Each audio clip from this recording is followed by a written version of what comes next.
वेळापत्रक केलं. हे अतुल शाहचं नाव कसं आलं इकडे? हां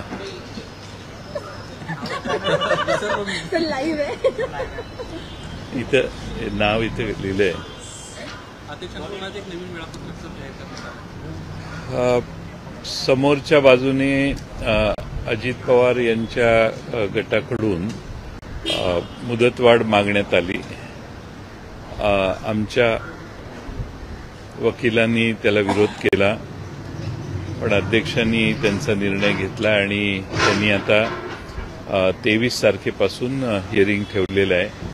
आज मी ह्या अपेक्षेने आलेलो की माझी साक्ष आज होईल, परंतु आता ती तारीख 23 तारीख निश्चित करण्यात आली आहे, कारण विरोधी बाजूच्या वकिलांनी आम्ही जे फाईल केलेले ॲफिडेव्हिट्स आहेत ते वाचण्यासाठी आणि तयारी करण्यासाठी वेळ मागितला. एक महत्त्वाचं अनिल पाटील यांचं असं म्हणणं होतं या सगळ्यामध्ये, प्रतिज्ञापत्रांमध्ये जो वारंवार त्यांनी उल्लेख केला आहे की शरद पवार कॉन्स्टिट्युशनली लोकशाहीला धरून निर्णय घेत नव्हते, त्याबद्दल त्यांनी आता असं वक्तव्य केलं आहे की भाकरी फिरवण्याचा उल्लेख शरद पवार वारंवार करत होते. याचा अर्थ पक्षामध्ये अशांतता होती आणि मनमानी करण्याचा सगळा कारभार सुरू होता.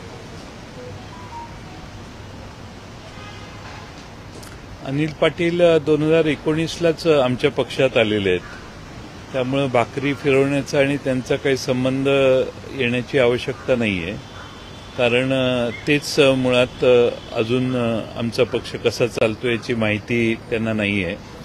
ते आत्ताच नुकतेच आमच्या पक्षात 2019ला त्यांना भारतीय जनता पक्षाने तिकीट दिलं नाही, त्यानंतर ते आमच्या पक्षात आले.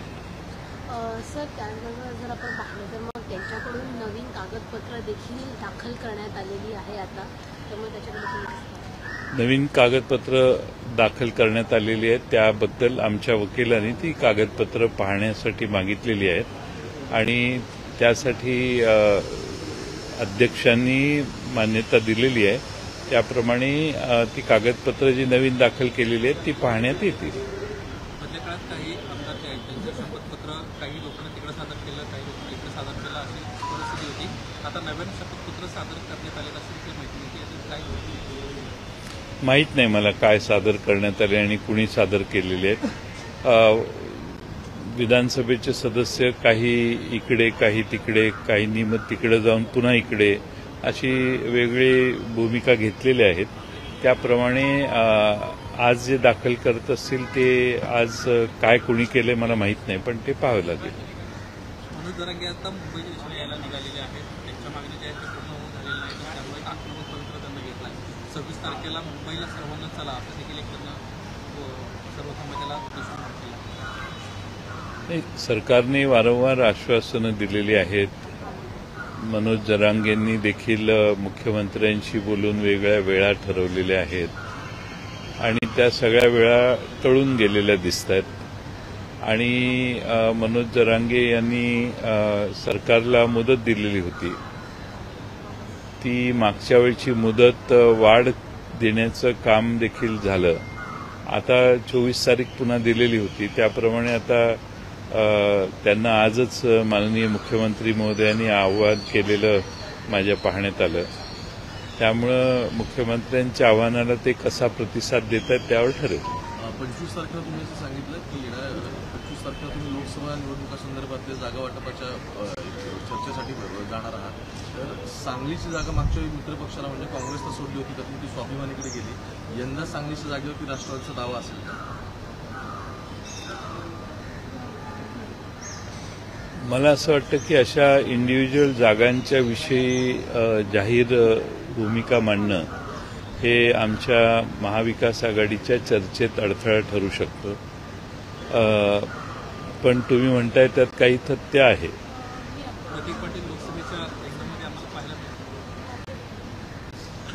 हे त्यांना विचारलं पाहिजे, मला कसं माहिती.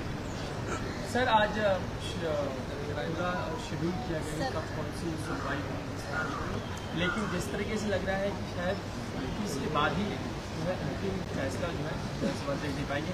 लग रहा है डिले करने के लिए पूरा प्रोसेस है ये. नहीं, अभी आज मैं तो तैयारी में आया था क्योंकि मेरा क्रॉस आज होगा ऐसी अपेक्षा थी, लेकिन सामने वाले पार्टी की तरफ से एप्लीकेशन दिया गया कि उनको हमारी जो एफिडेविट्स हमने किए हैं उसको देखने के लिए और वक्त चाहिए स्टडी करने के लिए।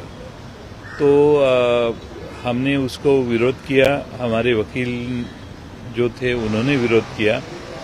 अब उसके बावजूद विधानसभा के अध्यक्ष जी ने उनका कहना, उनकी रिक्वेस्ट मान्य कर ली है और अभी नया शेड्यूल उन्होंने तय किया है जो 23 तारीख से शुरू होगा। तो इस बार जो शुरू होगा, लेकिन जिस तरीके से पहले चीज़ें खींची गई और अभी कहीं ना कहीं लोकसभा चुनाव बहुत नज़दीक है, ऐसे में आपको पूरे सब चीज़ों को डिले करते जाना, ये लगता है कि आपको ऐसा हो सकता है?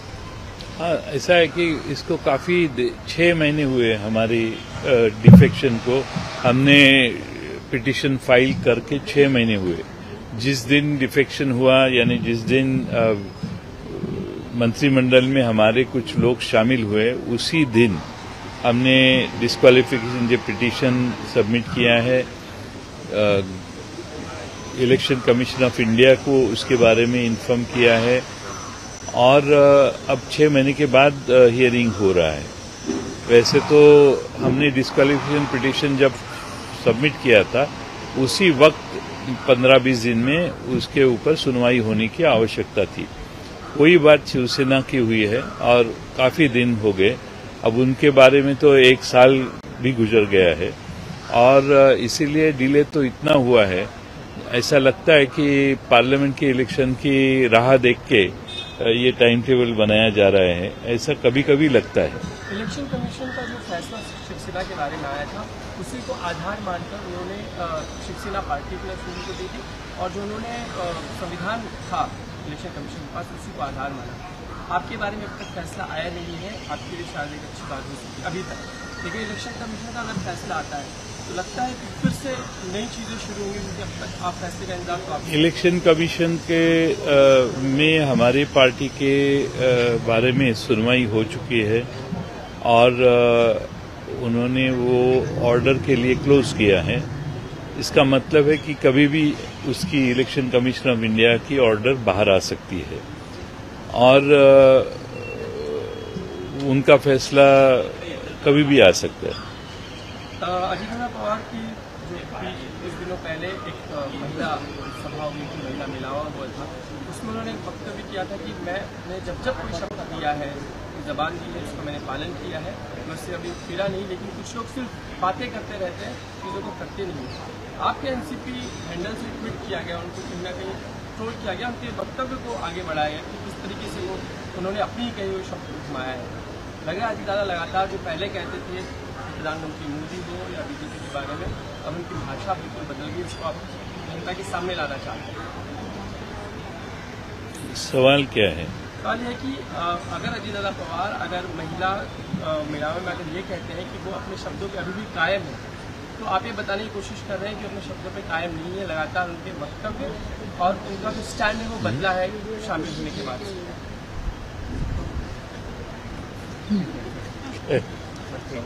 सर, राष्ट्रवादीचे आमदार रोहित पवार यांना आता ईडीने नोटीस पाठवली आहे, चौकशीसाठी हजर राहता समन्स पाठवलं आहे, सुरबुद्धीने ही कारवाई केलेली। असं आहे की